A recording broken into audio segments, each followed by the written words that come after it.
Bismillahirrahmanirrahim. Assalamualaikum warahmatullahi wabarakatuh. Sebelumnya perkenalkan, nama saya Putri Melinda Winawijaya Nintias dengan NPM 2108260.272. Di sini saya akan menjelaskan mind map tentang unstable angina pectoris. Jadi, unstable angina pectoris merupakan suatu sindrom nyeri dada akibat iskemia miokard akut yang disebabkan oleh penurunan aliran darah koroner secara mendadak, di mana pada kondisi ini tuh belum terjadi nekrosis miokard, sehingga biomarker jantung seperti troponin dan CKMB itu masih berada dalam batas normal.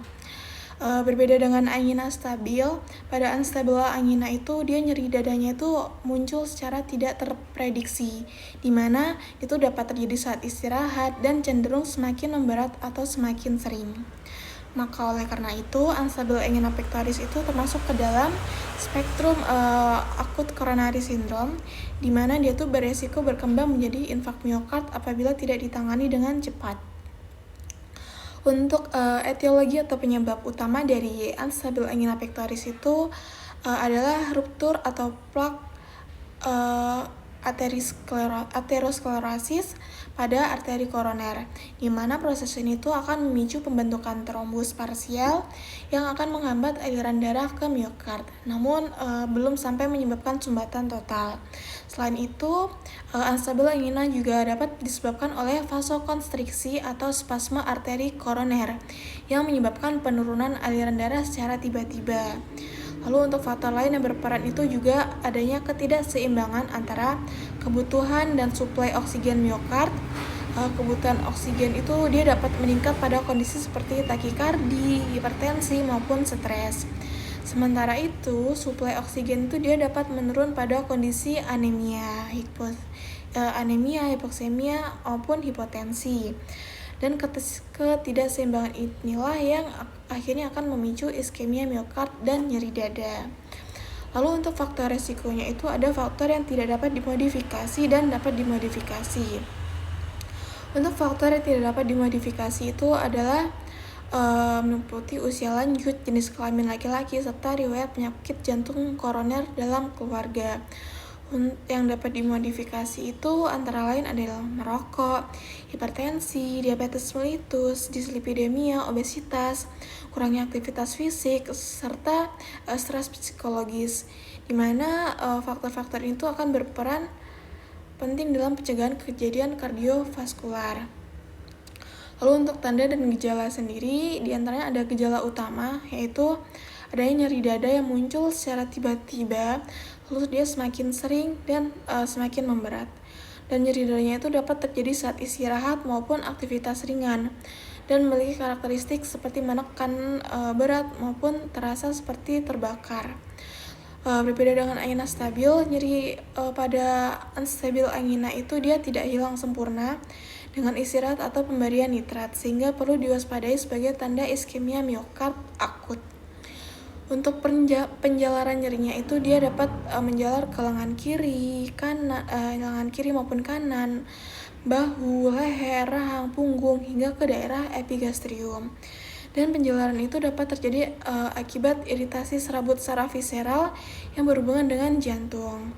Untuk gejala penyertanya itu bisa selain nyeri dada, itu bisa juga sesak nafas, keringat dingin, mual dan muntah, pusing maupun lemas, palpitasi, serta perasaan cemas dan ansietas atau panik. Dimana gejala ini tuh akan mencerminkan aktivasi sistem saraf simpatis akibat dari iskemia miokard. Untuk pemeriksaan penunjangnya itu yang pertama itu pemeriksaan EKG, di mana dapat ditemukan ST depresi atau inversi gelombang T. Meskipun pada beberapa kasus itu dia EKG-nya bisa tampak normal juga. Lalu pemeriksaan biomarker jantung seperti troponin dan CKMB pada unstable angina itu tidak meningkat karena belum terjadi nekrosis miokard. Untuk fototoraks biasanya menunjukkan gambaran normal dan digunakan untuk menyingkirkan penyebab lain nyeri dada.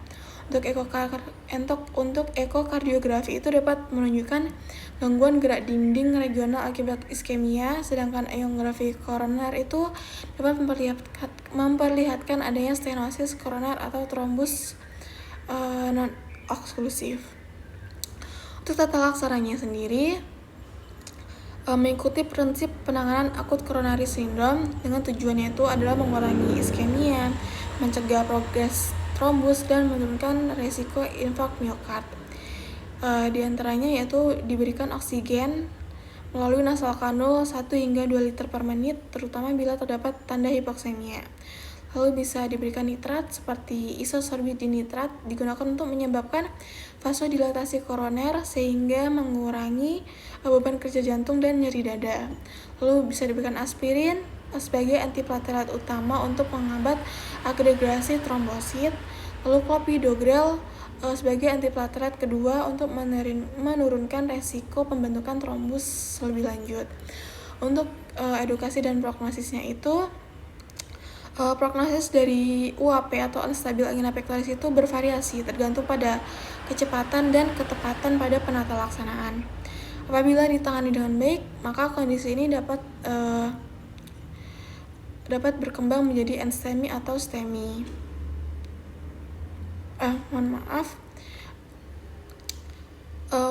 Untuk prognosis UAP atau unstable angina pectoris itu, jika tidak ditangani dengan baik, itu dapat berkembang menjadi NSTEMI atau STEMI. Namun jika prognosisnya itu relatif lebih baik dibandingkan infark miokard karena belum terjadi nekrosis miokard, maka akan semakin baik dan dengan terapi dini dan pengobatan yang adekuat itu serta pengendalian faktor risiko kardiovaskular melalui edukasi pada pasien. Baik, ini referensi yang saya gunakan dalam membuat mind map ini. Sekian dari saya, mungkin itu saja penjelasan mind map pada kali ini. Mohon maaf bila ada salah kata maupun salah dalam pengucapan. Sekian dari saya. Wassalamualaikum warahmatullahi wabarakatuh.